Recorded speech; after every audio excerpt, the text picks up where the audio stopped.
the fact, all of you have extraordinary capabilities, all of you. Quit running away from the gift. Your gift will make room for you. Stop trying to be something you ain't gifted at. All of you have this gift. Identify it. It's the thing that you do the absolute best with the least amount of effort. That's what you should be doing. You're wasting your time pursuing your passion. The Bible does not mention passion. It mentions your gift. What are you gifted at, and do that? Stop tripping. You can do that. You have to jump. There is no way around it. You have to jump. You got to take a leap of faith. You got to dash off that cliff, and you got to jump out there as far as you can. Life is really 10% what happens to you and 90% what you do about it. Don't give up when reaching your dream is difficult. Listen, if success were easy, you've heard it a million times. Everybody would be successful. It requires a grit and a toughness to be successful. When are we done? When we stop developing ourselves, expanding our minds, challenging ourselves, raising the bar on ourselves. One great American said, I choose not to be a common man. It's my right to be uncommon if I can. I seek opportunity, not security. I do not wish to be a kept citizen, humbled and dulled by having the state look after me. I want to take the calculated risk, to dream and to build, to fail and to succeed. I refuse to live from hand to mouth. I prefer the challenges of life to the guaranteed existence, the thrill of fulfillment to the still calm of utopia. I will never cower before the master, nor bend to any threat. It's my heritage to stand erect, proud and unafraid, to face the world boldly and say, this I have done. That's what it means to be a part of peak potentials. Your unquenching desire, an uncommon desire to manifest your greatness. There is another level. The only reason you keep saying there isn't is you feel so exhausted about where you are.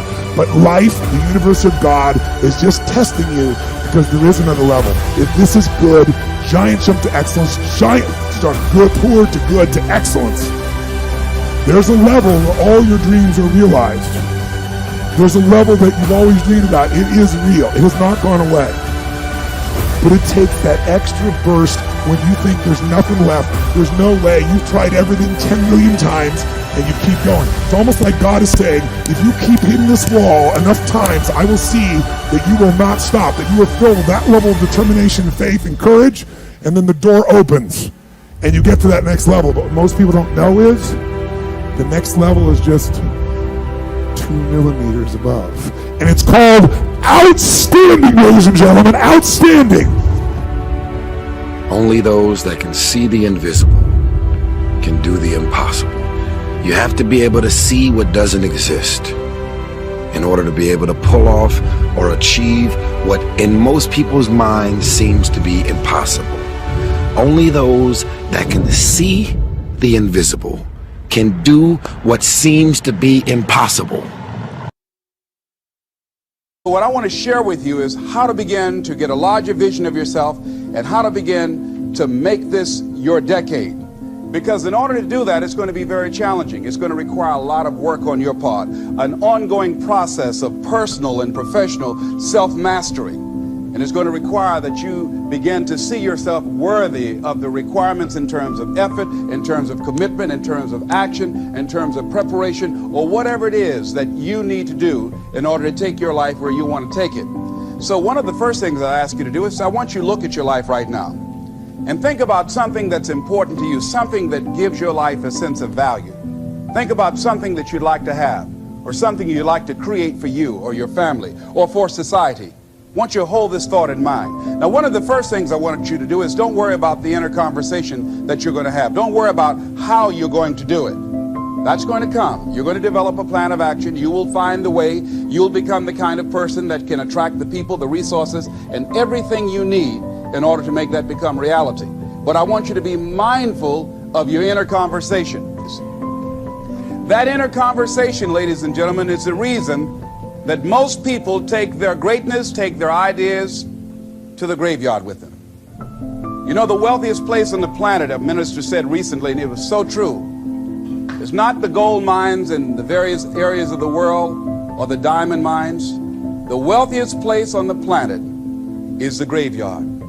Because in the graveyard we will find inventions that we never ever were exposed to, ideas, dreams that never became reality, hopes and aspirations that were never acted upon, because most people allow that inner conversation, for whatever reason, to keep them from ever pursuing their goals.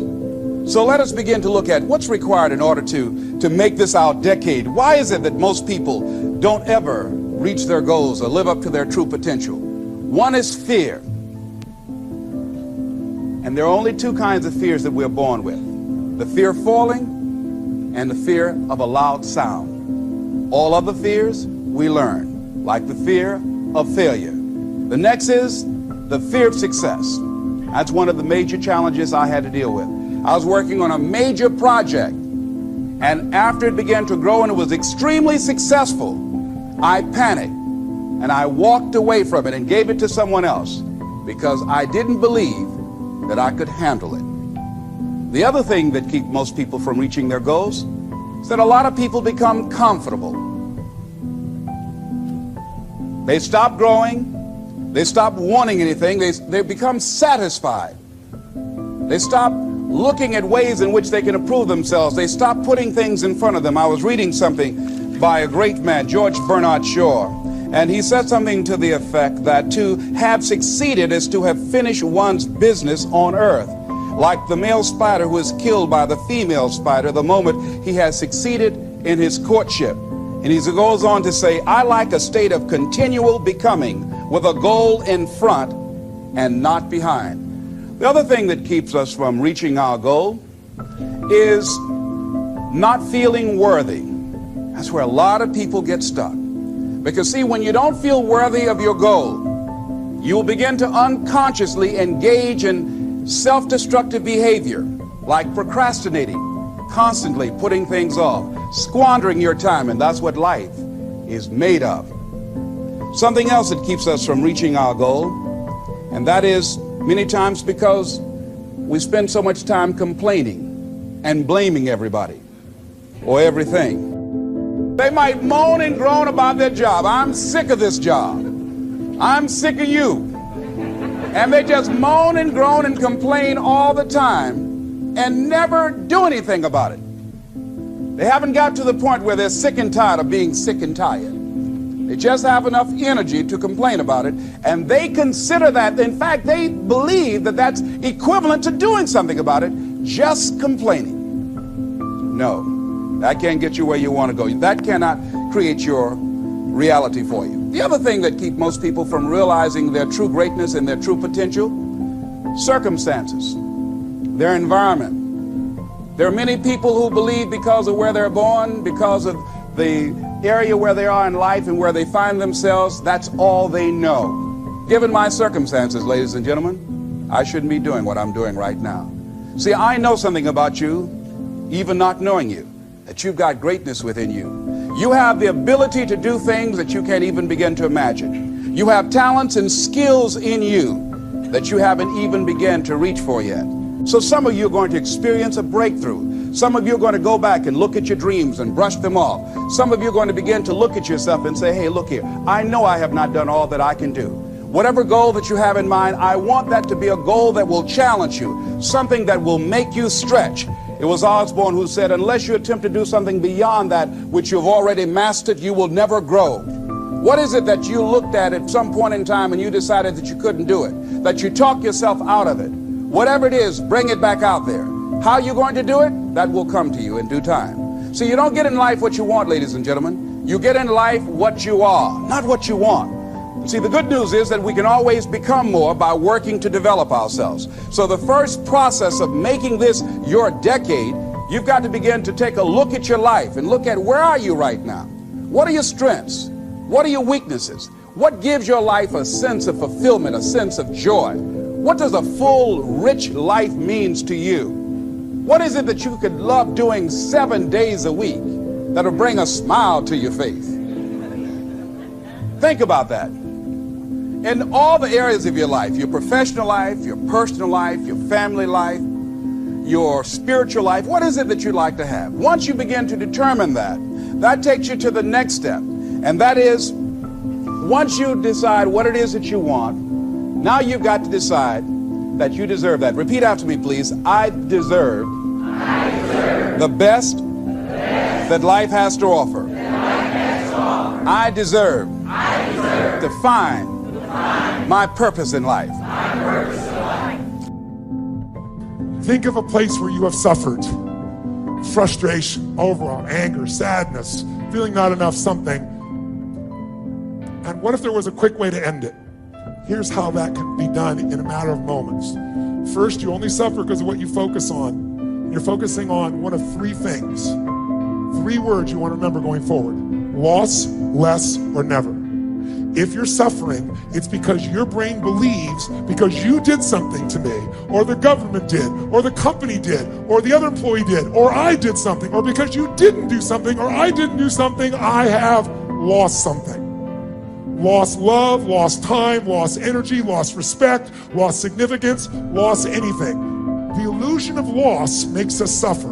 All you've lost was your expectations weren't met. Because there's no guarantee in life. Could we walk across the street and get by a car? Of course we can. That's loss. Everything else is an illusion.